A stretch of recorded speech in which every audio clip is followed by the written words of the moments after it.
For any nonprofit, sustainability isn't just a buzzword. It's everything. It's the key to surviving and actually making a difference in the long run. So today, let's get right into the financial bedrock that makes all of that possible: the Corpus Fund. So let's just start with a huge question. In a world where funding is always a little uncertain and crises can pop up out of nowhere, what is an organization's ultimate safety net? Well, the answer is a concept that might sound a little complicated at first, but trust me, it's absolutely essential to understand. All right, here's the game plan for this explainer. First, we'll nail down what a corpus fund actually is. Then, we'll look at the rules for building one. After that, we'll check out the 4 different flavors these funds come in, figure out when you can use your rainy day fund, and finally, we'll talk about why having a big one is such a game changer. Okay, first things first. What in the world are we even talking about when we say corpus fund? Let's peel back the layers on this accounting term and see how it's actually one of the most powerful strategic assets a nonprofit can have. So, at its very core, a corpus fund is the capital of a nonprofit. This isn't your day-to-day income for programs. Nope. This is the foundational wealth of the organization, the stuff that shows up on the balance sheet. Honestly, the easiest way to think about it, it's the ultimate rainy day fund. Now, you might hear the words corpus and endowment used like they're the same thing, especially in India, but there's a really critical legal difference. A corpus donation is an unrestricted gift. That means the income it generates can be used for pretty much anything, like keeping the lights on. An endowment, on the other hand, comes with strings attached. Its income can only be used for whatever the donor specified, like scholarships. It's a subtle difference in words with a huge impact on your flexibility. And this leads us to a super important accounting rule. A donation made specifically to the corpus, that's a capital receipt. It goes straight to your balance sheet, it doesn't count as income for the year. But, and this is the key part, any interest or dividends that fund earns, that is treated as regular income for the organization. So, that's what it is. But how do you actually get one? How do you build it? Well, the law gives us 2 very clear paths to create this strong financial foundation. Basically, you've got 2 main ways to do this. The first way is kind of reactive. It depends entirely on what a donor wants. The second way is proactive. It's a strategic choice your organization makes for itself. Let's look at both.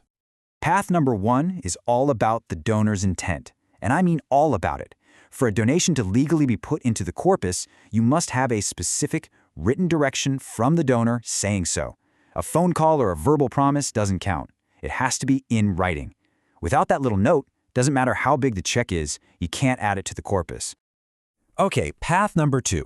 This is the one you can actually control. The law in India actually encourages you to build up your savings. Every single year, a nonprofit can legally take up to 15% of its total income and move it over to the balance sheet as a capital or reserve fund.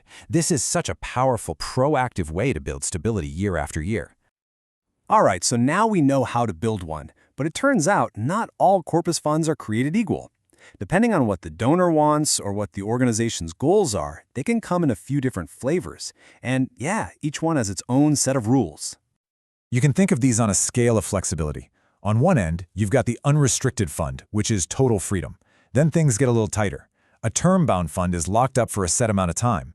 An earmarked fund is where the earnings have to be used for something specific. And then at the far end, the most restrictive of all, you have the perpetual fund, where the original money can never ever be touched. Which brings us to the big one, right? When can you actually break the glass and use this emergency fund? Because knowing the rules for spending from the corpus is just as important as knowing how to build it in the first place. So, an unrestricted corpus fund can literally be a lifeline. An organization might need to dip into it to cover salaries when a grant is delayed, or maybe to get through a sudden cash crunch. You could even use it to provide the seed money for a brilliant new program. As long as it's a legitimate core purpose of the organization, you can generally use it. But, and this is a big but, a recent change in the law has added a very important new wrinkle to all of this. The Finance Acts of 2021 and 2023 introduced a rule that completely changes how spending from your corpus is treated for taxes. This new payback rule is so important to understand, so let's walk through it, nice and slow. Let's say your organization spends 50 rupees from its corpus in year 1. That 50 rupees does not count as a charitable expense for that year's taxes. Instead, you now have 5 years to put that same amount of money back into the corpus. Then, in whatever year you finally return the funds, that's when you can claim it as an expense. It's a pretty big change, and it's designed to make sure these rainy day funds get refilled. So, after all these rules and definitions, why go through all this trouble? Why does this matter so much? Let's zoom out for a second and look at the incredible strategic power that a healthy corpus gives an organization. Really, it all comes down to the big picture. First, you get sustainability. We're talking about ensuring the organization can survive for the long haul. It also gives you flexibility, so you can actually plan for the future, not just scramble for the next grant. It builds massive credibility with donors who see that you're stable.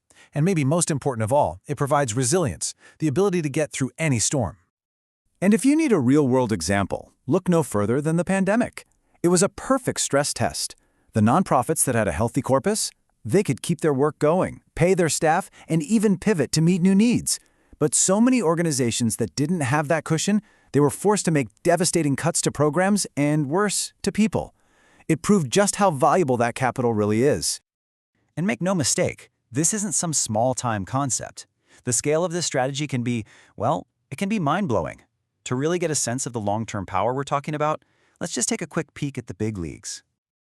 Check this out. Harvard University. Back in 2018, its endowment was over $39 billion. That's billion with a B. I mean, can you imagine? The interest alone from a fund that size can power generations of research, scholarships, and new ideas. Or how about one of the world's biggest private foundations? As of 2023, the Bill and Melinda Gates Foundation had an endowment of over $75 billion. This is the ultimate example of permanence, a capital fund so enormous that its earnings can fuel world-changing work forever. Which really leaves us with one final thought. A corpus fund isn't just a number on a balance sheet. It's a statement of intent. It shows a commitment to being responsible and to having a long-term vision. So the question for all of us to ask is your organization just building for today, or are you truly building a foundation for a sustainable tomorrow?